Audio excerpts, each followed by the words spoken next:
France 24's reporter Antonia Kerrigan is at the Georges-Pompidou hospital in Western Paris for us. We can cross to her now. Antonia, give us a sense of just how overstretched the hospital is where you are. Yes, well, the Georges-Pompidou Hospital, they're releasing new figures every day. What I can tell you is certainly the information we have from yesterday is extremely alarming. They saw 3,000 visits to their accident and emergency service. That's 36% higher than a normal day and 8% higher than just 2 days earlier, which was also in the thick of that heat wave. Needless to say, that places an enormous strain on this public hospital. The emergency service, to give you an idea, has 20 beds allocated for admitting inpatients within the emergency service. Now, that is currently running at 60. How are they housing all these patients? You might wonder. Well, it's in corridors, it's on stretchers, it's as best they can. It's also in beds borrowed from other services, which of course comes at a separate cost. Of course, as the Paris authorities activated an emergency protocol yesterday, that means that a certain number of types of elective and non-urgent medical care are being suspended in order to free up the resources, the beds, the personnel to help with this additional inflow of patients. Now, they say that 22% of those who came in during the course of yesterday were over 75 years old. That is, of course, an at-risk group, the elderly. But the other group that the director of this hospital spoke about on national television yesterday is the homeless. Now, he described incidents of homeless, unhoused individuals coming into the emergency services with a 42-degree temperature. That's 5 degrees above what it should be. In those circumstances, the only thing they can do, he explained, is put those people in ice baths. They say that this emergency service has 2 ice baths and they are both in complete use round the clock. So, of course, this ongoing heat wave is not yet over. We hope that the figures we'll see in the next few minutes will suggest that it's eased off in this hospital, although there are no guarantees of that. We've seen 3 or 4 ambulances come past just in the 10 minutes since we've come and stepped outside of this hospital. So it doesn't look like this is likely to ease off, or we're likely to see the end of the results, the effects of this heat wave immediately.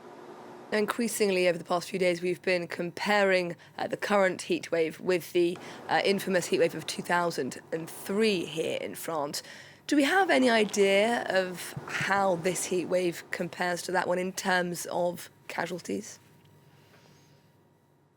Well, it's extremely early to say. As you mentioned, the Paris paramedics network, they were able to count 107 deaths yesterday, 109 compared with what would usually be 7 total on that same date this time of year in a normal sort of climactic season, if you will. So that's suggesting a huge number of excess deaths just in the space of those 24 hours. We know there were 15,000 in 2003. It's too early to say. Certainly the hospital, the director of the emergency service in this hospital behind me, what he's said is that he's worried about those who have not come into hospital, and that, of course, in the days to come, we'll get a bigger idea, a better idea, a clearer idea of what the real cost has been, as, of course, we will find, no doubt, people will be found dead in their homes, having dehydrated without having had the time or the opportunity to receive medical care. So we don't yet know how serious the damage has been, but we can imagine what we know so far is only the tip of the iceberg.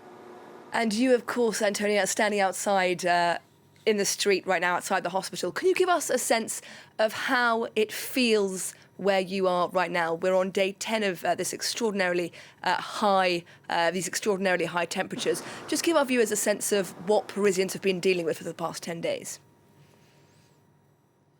Well, we can, there are a few trees around, but we can feel heat coming from above and reverberating off the tarmac below. The soles of my shoes are boiling hot. That's, many people watching and will know the sensation. I've been wearing, much of the day, I've been wearing a moist towel over my shoulders, which I've been adding water to regularly, because there's very few alternatives. There are very few ways of living through this in a bearable way, especially those who have to spend a great deal of time outside, and especially for those as well whose homes are ill-equipped to handle these kinds of temperatures, which of course is an overwhelming number of people within the French capital and across the country. Of course, energy efficiency ratings on homes are taken into account when it comes to measuring rent, but often that's focusing on factors like heating and insulation for heating in the winter. It's not taking into account factors involving cooling in the summer. So it's an extremely difficult period to live for.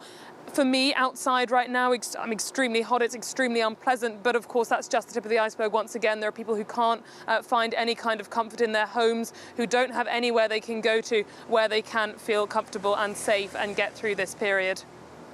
Antonia, thank you very much indeed, and time for you to get into some shade as soon as you can. Thank you very much, Antonia Kerrigan, reporting there from a hospital in Western Paris.